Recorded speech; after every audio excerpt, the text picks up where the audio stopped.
먼저 창세기 32장 1절에서 8절을 교독하도록 하겠습니다. 야곱이 길을 가는데 하나님의 사자들이 그를 만난지라.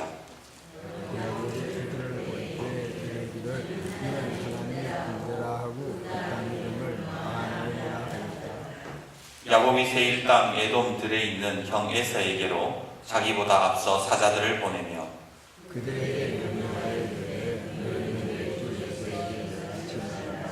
주의 이름으로 같이 나가라. 내가 나와 함께 그리하며 지금까지 머물러 있었사오나 내게 소와 나귀와 양떼와 노비가 있으므로 사람을 보내어 내 주께 알리고 내 주께 은혜 받기를 원하나이다 하라 하였더니 사자들이 야곱에게 나와 이르되 우리가 주의 이름에 세시기를 그가 사람을 부르고 주님을 만나러 오리이다. 야곱이 심히 두렵고 답답하여 자기와 함께한 동행자와 양과 소와 낙타를 두 떼로 나누고 이르되 세라와서 그를 치느냐 나는 이를 하고 24절에서 30절 말씀도 읽도록 하겠습니다. 24절 제가 읽습니다. 야곱은 홀로 남았더니 어떤 사람이 날이 새도록 야곱과 씨름하다가 자기가 야곱이 이기지 못하는 걸 보고 야곱의 목이 둥근해서 치면서 야곱이 그 사람과 씨름할 때 야곱은 났더라. 그가 이르되 날이 새려 하니 나로 가게 하라. 야곱이 이르되 당신이 내게 축복하지 아니하면 가게 하지 아니하겠나이다. 그 사람이 그에게 이르되 내 이름이 무엇이냐. 그가 이르되 야곱이니라.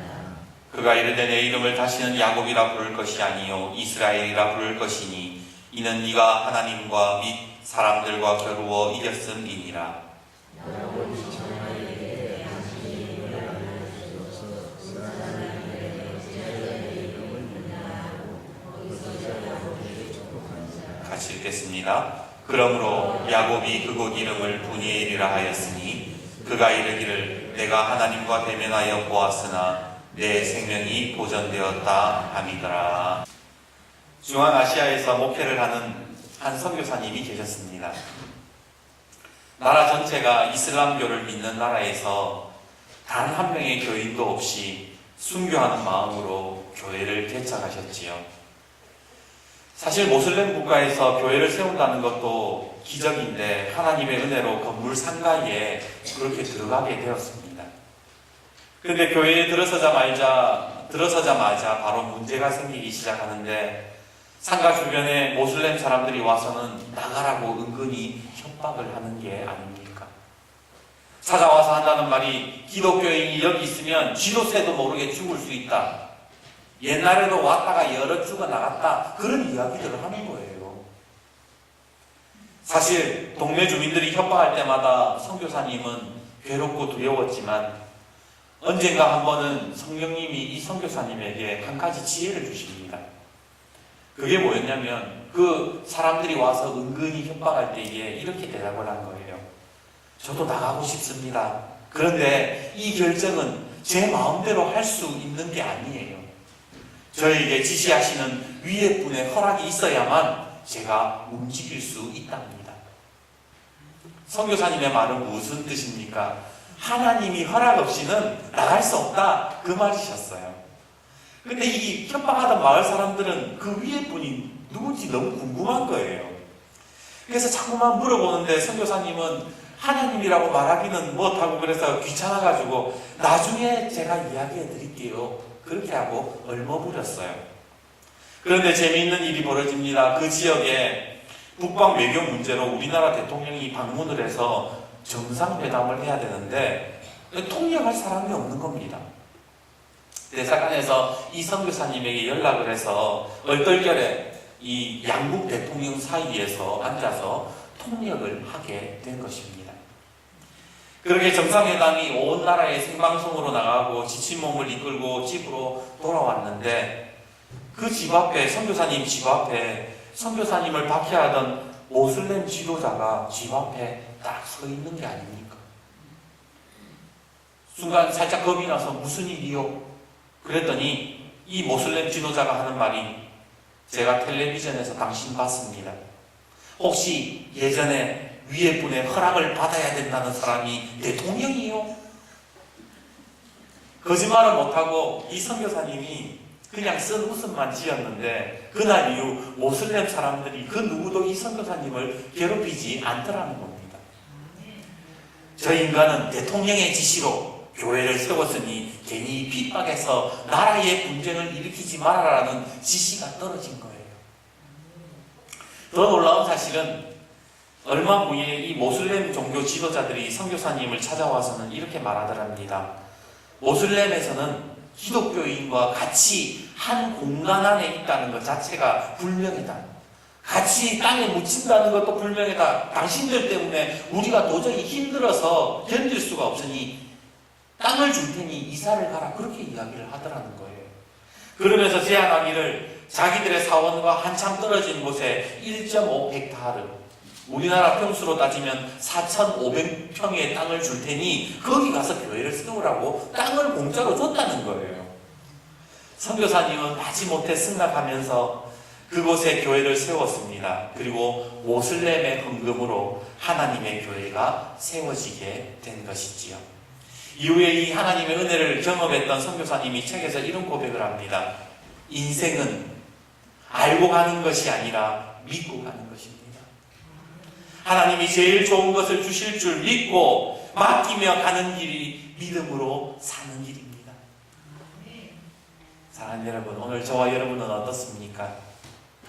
지금 여러분의 인생을 정말로 하나님께 맡기면서 우리 인생을 하나님을 의지하면서 살아가십니까? 사실 우리는요, 한 시간 이후에 벌어질 일들도 어떻게 일이 벌어질지 모르는 그런 연약한 인생들 아닙니까? 그저 우리의 인생을 하나님께 맡기고 믿음으로 우리가 나아간다면 주님께서 우리에게 가장 좋은 것을 주실 줄 믿습니다.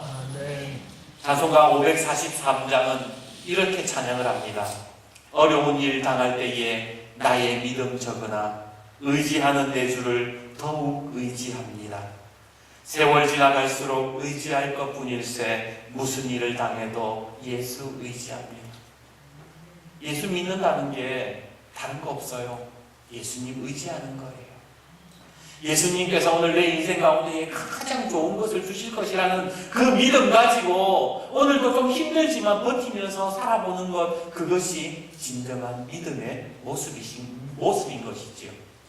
그래서 시편 37편 5절에서 7절은 우리에게 이렇게 말씀합니다. 내 길을 여호와께 맡기라. 그를 의지하면 그가 이루시고 내 의를 빛같이 나타내시며 내 공의를 정오의 빛같이 하시리로다.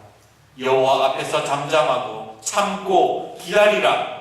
자기의 길이 형통하며 악한 꾀를 이루는 자 때문에 불평하지 말지어다.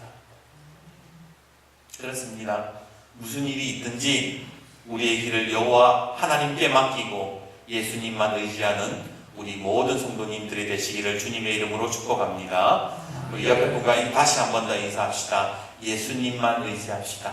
예수님만 의지합시다. 오늘 우리가 만나게 되는 사람 야곱은 참 많은 문제들을 경험했던 사람이고 또 하나님의 은혜를 수없이 경험했던 사람이었습니다. 하지만 하나님의 그런 인도하심에도 불구하고 하나님의 그런 은혜에도 불구하고 야곱은 자기의 인생을 하나님께 맡기지 못하는 모습을 오늘 보여주고 있습니다.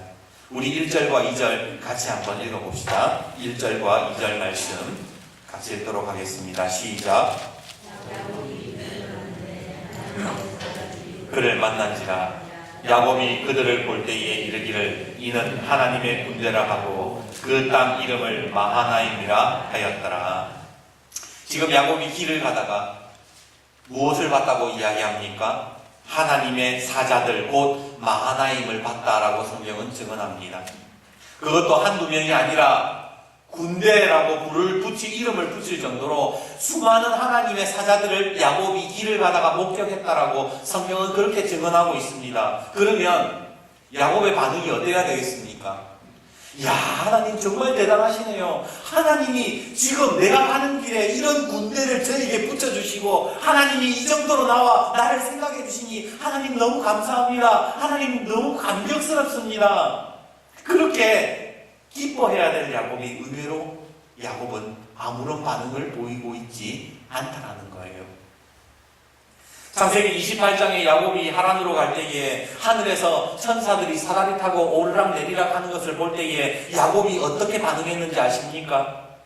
28장 16절 여호와께서 여기 계신 것을 과연 깨닫지 못하였도다. 그러면서 하나님께 야곱이 뭐라고 소원합니까? 하나님께서 내 인생 가운데에 나와 함께 하셔서 나를 지키시고 나에게 입을 것과 먹을 것을 주시고 편안히 아버지의 집으로 돌아가게 하시면 여호와 하나님이 내 하나님이 되실 것입니다. 내가 하나님 앞에 서원해서 11조도 드리겠습니다. 그렇게 반응했던 야곱이에요.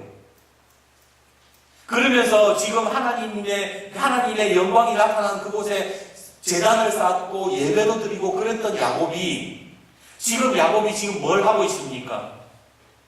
어디에 봐도 지금 길을 가다가 하나님의 군대가 함께하는 것을 봐도 거기에서 감사했더라, 기뻐했더라, 감격했더라 이런 말들이 없더라는 거예요. 이 말이 무엇을 의미하는지 아세요? 즉 야곱이 하나님의 은혜를 봐도 아무런 감동을 느끼지 못했다라는 겁니다. 아니 대체 왜 여러분들은 어떠세요? 여러분들이 길을 가다가 아니면 여러분들의 삶 속에 하나님의 놀라운 은혜가 임하고 막 기적을 하나님이 보여주셨을 때 여러분 반응이 어떨 것 같아요?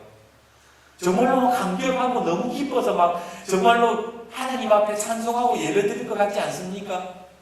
그런데 왜 야곱은 지금 마하나임을 보고도 아무런 반응을 안 하냔 말입니다. 왜 그랬을까요? 이유는 간단합니다. 바로 야곱은 하나님을 의지하고 있지 않았기 때문입니다. 한번 생각해 보세요. 지금 여러분에게 필요 없는 물건을 누가 와가지고는 이거 가져가라 그러면 여러분 감동을 받습니까? 안 받습니까? 왜 필요도 없는 거 주면은 이거 나한테 버리나 뭐 이런 생각이 들지 오히려 감사하는 마음이 없잖아요. 필요도 없는데 누군가가 나에게 도움을 주면 그게 고맙지가 않고 감동이 안 되더라는 거예요. 그러면 바꾸어서 한번 생각해 보세요. 야곱이 왜 마하나임을 받는데 감흥이 없느냐? 하나님의 도움이 자기 인생에 지금 별로 필요하지 않았기 때문에 하나님의 그 기적을 봐도 감동이 없었다라는 겁니다.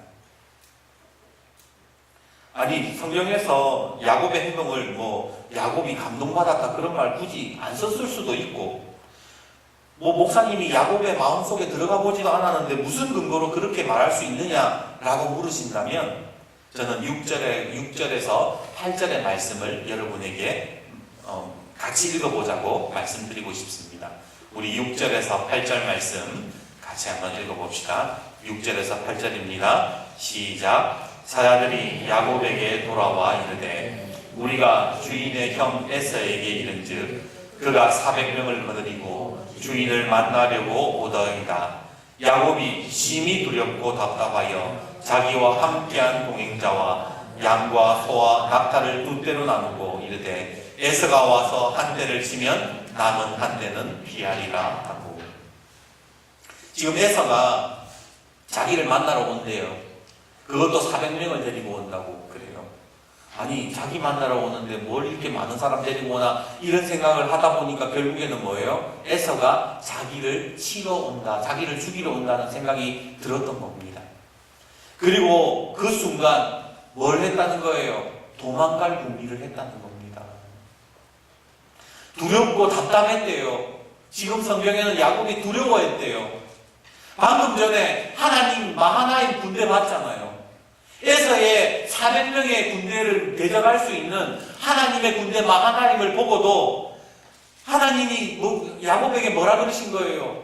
하나님의 군대가 너와 함께한다. 두려워하지 마라. 그렇게 보여주셨건만 야곱의 모습은 하나님을 의지하지 않고 오히려 두려워하는 모습을 보이고 있잖아요. 그러기에 야곱은 하나님을 의지하지 않았다라는 겁니다.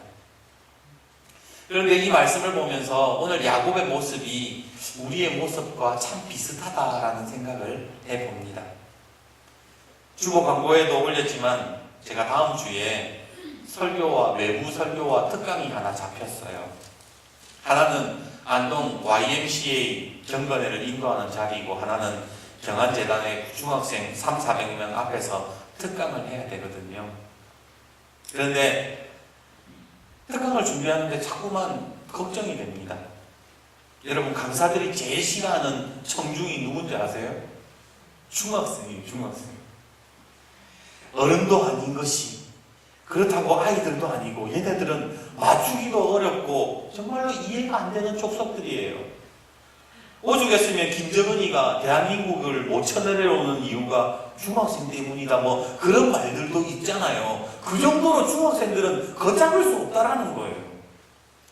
예전에 교목으로 있어봐서 아는데, 수업 시간에 수업을 하면 우리 같으면은 뭐 그냥 수업 듣기 싫으면 뭐 잠을 자거나 아니면은 뭐 그냥 뭐 딴짓을 하거나 그러면 되잖아요. 그런데 누워 자는 인간, 하루 종일 머리빗으로 앞머리, 그걸 5시간 동안 이러고 앉아 있는 거예요. 하루 종일 그걸 보면서. 빗질하는 인간, 어떤 인간은 가만히 있다가 갑자기 눈물을 흘리면서 펑펑 울고 뛰어나가고 뭐 하여튼 제가 제 상식으로는 이해할 수 없는 그런 모습들이 걔네들한테 있는 거예요. 이런 애들 앞에서 30분도 아니고 저보고 1시간 반을 강의를 하라고 했는데, 그거를 제가 그냥 얼떨결에 하겠다고 승낙을 해버린 것이죠. 여러분, 중학생들은 의무교육 과정이라고 해서 종교 이야기를 하면 안 됩니다. 만약에 학교에서 그 종교, 다른 뭐 기독교뿐만이 아니라 모든 종교에 대한 이야기를 하면 바로 민원이 들어와요. 종교 강요했다고. 근데 목사에게 설교하지 말고 예수님 이야기하지 말고 특강하라고 하니 지금 무슨 이야기를 할까 또 고민이 되는 겁니다.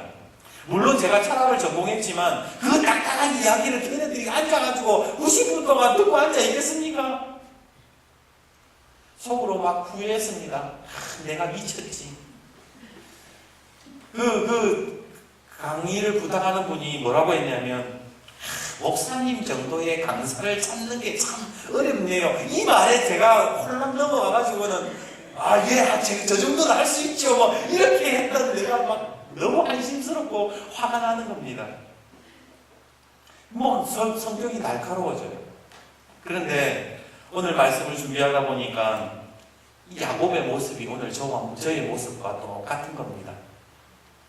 자기 능력으로만 해결하려는 모습, 자기의 짧은 지혜와 지식으로 그냥 도망칠 궁리를 하는 모습이 영락없는 저와 같은 겁니다. 이렇게 성령님이 마음속으로 저에게 그러시는 겁니다. 야, 지금 너에게 하나님이 함께하고 계시잖아. 감당 안 되는 중학생들 쳐다보지 말고 그냥 먼저 기도하고 준비해라. 그런 마음을 주시는 겁니다. 그래서 특강 취소 안 했어요. 한다 그랬습니다.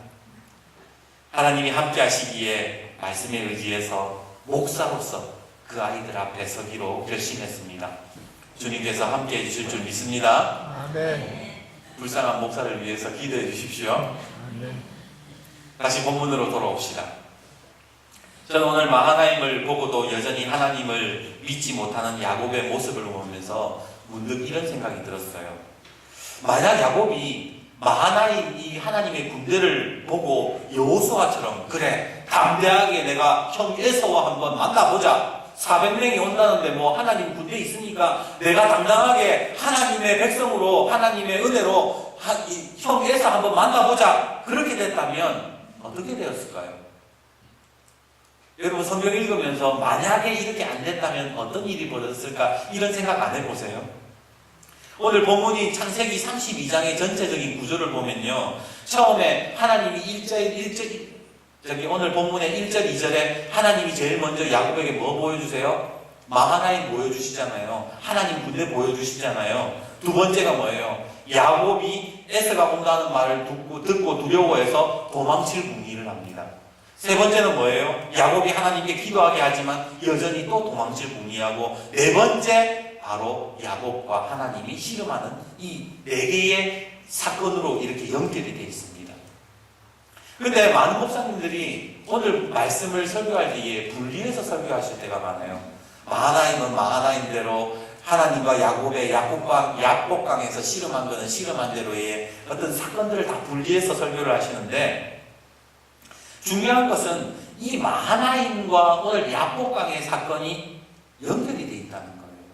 만약에 마하나임의 사건에서 야곱이 하나님, 저 하나님 의지합니다. 하나님 믿고 내가 정말 성 에서를 한번 만나보겠습니다. 그렇게 했다면 야복강의 사건이 일어나지 않았을 거라는 거예요. 무슨 말인가? 야곱이 여전히 하나님의 군대를 보고도 두려워하고 하나님 의지하지 못하자 하나님이 뭐예요? 야복강에서 야곱하고 씨름했다라는 겁니다. 우리 24절과 25절 말씀 같이 한번 읽어봅시다. 24절, 25절 같이 읽겠습니다. 시작. 야곱은 홀로 남았더니 어떤 사람이 날이 새도록 야곱과 씨름하다가 자기가 야곱을 이기지 못함을 보고 그가 야곱의 허벅지 관절을 치매 야곱의 허벅지 관절이 그 사람과 씨름할 때에 어긋났더라. 우리가 여기에서 많이 착각하는 게 뭐냐면 야곱이 하나님 앞에 매달려가지고 하나님 나에게 복을 주세요. 하나님 아니면 안 됩니다. 막 이래가지고 씨름했다라고 생각하는데 근데 여러분 성경을 한번 자세히 보세요. 야곱이 하나님 앞에 씨름을 건 게 아니었어요. 누가 씨름 걸었어요? 하나님이 야곱에게 찾아와서 씨름을 거셨다는 거예요. 24절 자세히 보세요. 야곱은 홀로 남았더니 어떤 사람이 날이 새도록 야곱과 씨름하다가 지금 여기에 원문을 보면 주어가 누구냐면 야곱이 아니라 어떤 사람이 주어예요. 원문을 지켜가면 이렇습니다. 어떤 사람이 와서 야곱과 씨름하다가 이렇게 돼 있다는 거예요. 다시 말하자면 지금 하나님이 야곱에게 갑자기 씨름을 걸어오셨다는 겁니다. 왜 하나님이 야곱에게 가만히 있는 야곱에게 씨름을 걸어오셨을까요? 너무 간단한 거예요. 야곱이 마하나임을 보고도 하나님 의지하지 않으니까 하나님이 어떻게든 나를 의지하게 만들게 하기 위해서 하나님 믿게 하기 위해서 야곱에게 씨름을 걸어왔다라는 겁니다. 그게 지금 오늘 본문이 우리에게 말씀해주는 내용인 거예요. 야곱 살리려고. 이대로 놔두면 야곱이 그냥 죽으니까 어떤 한 소년이 왜 하나님이 그러면 야곱에게 씨름을 걸어오셨을까? 제가 이야기 하나를 들려드릴게요. 어떤 한 소년이 호숫가에 놓여있던 작은 배에 무심히 올라탔습니다. 원래는 잠깐 그 배에 올라탔다가 내릴 생각이었는데 막상 타보니까 재밌어가지고 배에서 이렇게 손짓을 이렇게 하다 보니 어느새 호수 가운데로 이 배가 떠내려간 거예요. 순간 겁이 나서 당황하기 시작했습니다. 배 안에는 노도 없고 노가 있다 해도 그것을 저을 만한 그런 아이가 큰 아이가 아니다 보니까 그냥 공포심에 그 자리에서 닭똥 같은 눈물을 흘리고 말았습니다. 그런데 때마침 그 호숫가를 지나가던 남자 한 사람이 그 우는 아이를 보고는 갑자기 한참을 생각하다가 이상한 짓을 하기 시작합니다. 돌을 들고는 그 아이가 있는 배를 향해서 막 집어 던지는 거예요. 그것도 작은 돌도 아니고 막 이따만한 머리통만한 돌을 가지고는 막 배를 맞추려고 막 돌을 아이에게 막 던지기 시작하는 겁니다.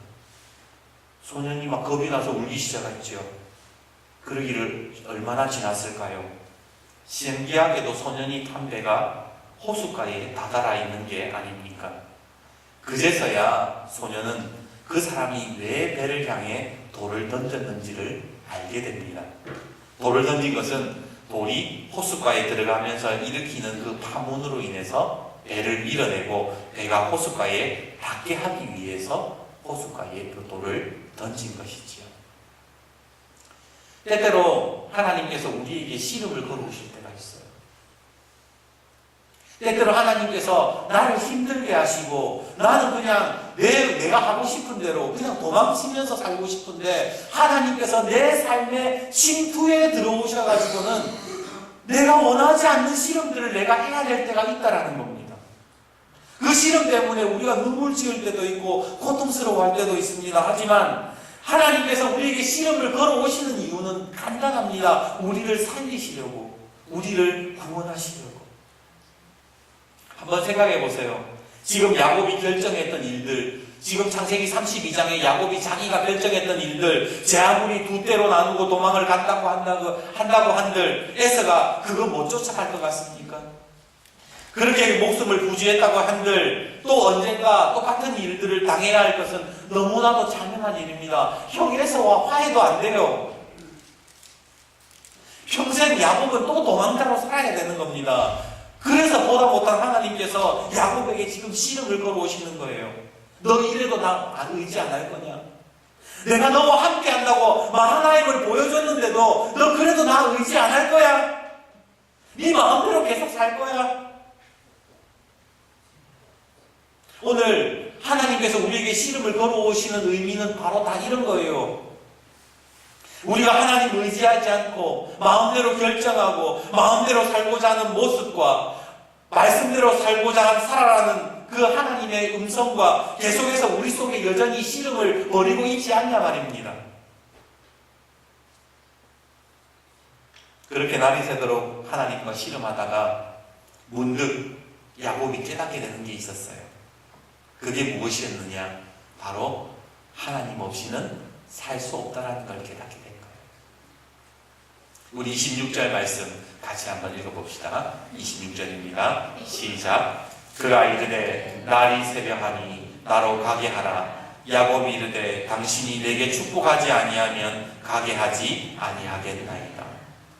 아니 마하나임 볼 때는 별로 하나님의 은혜도 필요 없고 하나님의 군대를 봐도 별로 감흥이 없던 사람이 갑자기 씨름을 하고 나더니 하나님 없이는 살 수 없다고, 하나님 나를 축복하기 전에는 절대로 놓지 않겠다고 이렇게 바뀌는 이유가 뭡니까? 바로 하나님 없이는 살 수 없다는 것을 야곱이 깨달았기 때문에 이렇게 하나님께 매달리게 된 거예요. 찬송가 292장 2절은 이렇게 찬양합니다. 주 없이 살 수 없네 나 혼자 못서리. 힘없고 부족하며 지혜도 없도다. 내 주는 나의 생명 또 나의 힘이라. 주님을 의지하여 지혜를 얻으리. 그렇습니다. 하나님과 씨름하면서 야곱이 깨닫게 된 것이 바로 이것이었습니다. 내가 지금까지 하나님 의지하지 못했구나. 나와 함께 하시는 마하나임의 하나님을 잊고 있었구나. 그러면서 주님 없이 살 수 없습니다. 주님 없이 살 수 없습니다. 내게 축복하지 아니하시면 가게 하지 아니하겠습니다. 오늘 여러분들은 어떠세요?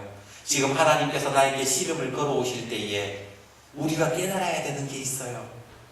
그게 뭐냐면 하나님만 의지하는 것. 하나님이 내 삶에 씨름을 걸어오실 때에 나를 살리려고 나를 힘들게 하시고 나를 어렵게 하실 때에 우리가 하나님 없이는 살 수 없다라고 고백하기 시작하면 그때부터 우리의 이름이 바뀌기 시작하는 거예요. 야곱의 이름을 이스라엘이라고 하셨던 것처럼 우리의 이름도 이스라엘이라고 붙여주실 것이라는 겁니다. 오늘 우리는 응답받는 인생이 되어야 돼요. 예수 믿는 게 다른 거 아니에요. 예수 믿는 거 응답받는 인생이에요. 그냥 와가지고 주일날 와서 예배 한번 잘 드리고 그냥 찬송가 부르고 밥 먹고 교제하고 가는 게 예수 믿는 게 아니라 응답받는 인생이 예수 믿는 인생이죠. 그럼 응답받으려면 어떻게 해야 돼요? 간단하잖아요. 하나님 의지하는 거예요. 이제 말씀을 맺겠습니다. 앞에 서두에서 저는 선교사님 이야기를 했습니다. 그 선교사님이 이렇게 고백하지요. 인생은 알고 가는 것이 아니라 맡기고 가는 것이다. 오늘 야곱의 인생에 하나님께서 씨름을 걸어오신 것은 야곱 너의 인생을 나에게 맡기라고 하나님이 씨름을 걸어오십니다. 마찬가지로 오늘 우리의 삶에 하나님이 씨름을 걸어오실 때에 우리의 모든 인생, 우리의 모든 생각, 우리의 모든 마음을 하나님께 맡기는 저와 여러분이 되기를 주님의 이름으로 축복합니다. 그래서 오늘 야곱처럼 우리가 살아갈 때도 있지만 주님 없이는 살 수 없다라는 그 고백을 통해서 응답받는 인생이 되기를 원하고 우리 교회가 응답받는 교회가 되기를 원하고 여러분의 가정이 응답받는 놀라운 역사가 있기를